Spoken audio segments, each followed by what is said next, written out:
गुरुजी ने कहा, बेटा वो अलमारी में है ना, तिखाल में मेरी पोथी रखी है, हमारी पुस्तक रखी है, वो लाला जरा ले आ, सेवा दे दी। अब गया लेने के लिए, अब आकर के कहता है, गुरुजी मैं पोथी ना ला पाऊंगा। क्यों? गुरुजी वहां तो एक सर्प बैठा है। गुरुजी ने कहा, कोई बात नहीं, ओम नमः शिवाय, ओम नमः शिवाय, ओम नमः शिवाय का जाप करता जा, अब वो सर्प भाग जाएगा। गया, ओम नमः शिवाय, ओम नमः शिवाय, ओम नमः शिवाय का जाप कर रहा है, लेकिन वो तो सर्प भागा ही नहीं। अब फिर वापस आया, दौड़ा दौड़ा, हाँ पर है, गुरुजी गुरुजी मैंने ओम नमः शिवाय का जाप भी कर लिया, पर वो सर्प भागा नहीं। गुरुजी ने कहा, कोई बात नहीं बेटा। एक दीपक लिया गुरुजी ने और उस दीपक को प्रज्वलित किया और दे दिया, बेटा अब तू इस दीपक को लेकर के जा, अब तू इस दीपक को लेकर के जा, अब सर्प भाग जाएगा। भक्त लेकर के गया, जाकर के देखता है, अब जब दीपक लेके गया, अब आया दौड़ा दौड़ा, गुरुजी गुरुजी गुरुजी भैया अब क्या हुआ? गुरुजी पोथी पर सर पर कुछ नहीं था। क्या था बेटा? अब मुस्कुरा रहा है। पोथी पर सर्प कुछ नहीं था, क्या था बेटा? गुरुजी वो पोथी पे तो रस्सी रखी थी,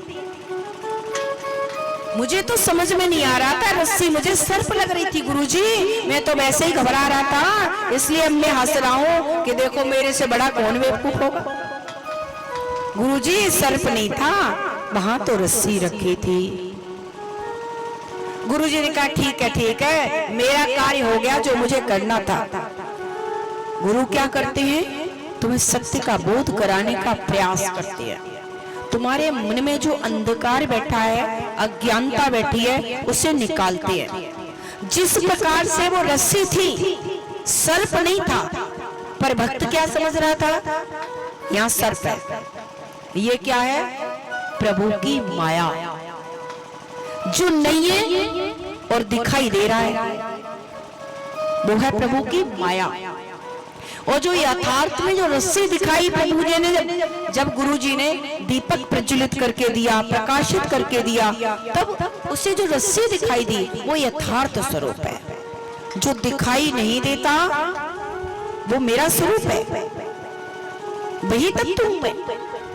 और जो दिखाई दे रहा है वो मेरी माया है। जो अप्राप्त है वो सुख है। लोगों को जो मिलता नहीं है उसमें लगता है इसमें बड़े मजे मजे, इसमें बड़ा आराम है, और जो मिल जाए ये तो बेकार है, वो दुख लगता है। किसी ने आके दरवाजा खटकाया कि और दरवाजा खोला तो सामने कौन खड़ा है?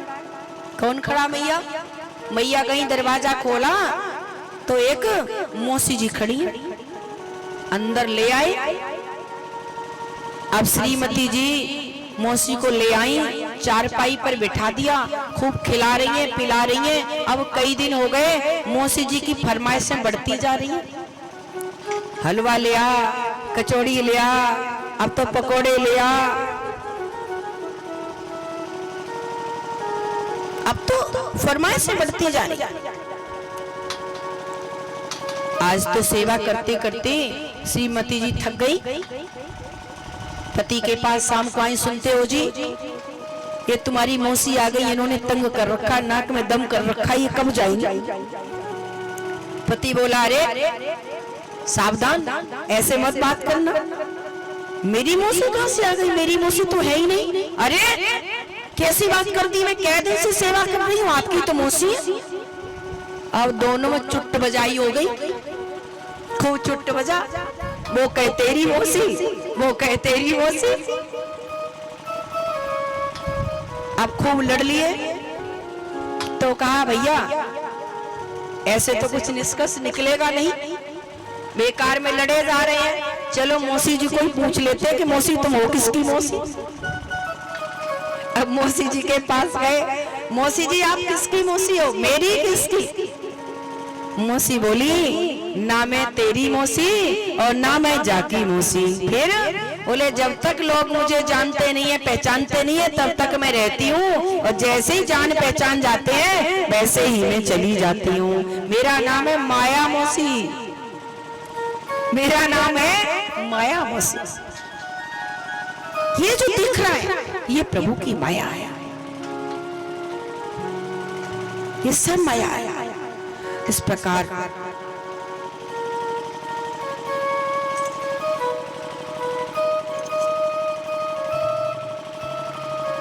प्रेम से बोलो श्री राधे, प्रेम से बोलो श्री राधे। पर ये जो माया है, माया जब आपको ज्ञान हो जाएगा, भगवान के नाम में लग जाओगे, किसी संत की शरण में हो जाओगे, किसी गुरु की शरणागत हो जाओगे, तो माया अपने आप धीरे धीरे सरक जाएगी, सरक जाएगी। ये माया साधुओं को नहीं सताती, संसारियों को सताती है, ये साधुओं को नहीं सताती। क्यों? साधु उन्हें पहचानते हैं, उन्हें जानते हैं, इसलिए वो उन्हें सताती नहीं है। इसलिए आप भी प्रयास करो कि संत की, किसी गुरु की शरण में जाओ। ना जाने कौन से गुरु पर, ना जाने कौन से गुरु पर दया निधि रीझ जाते,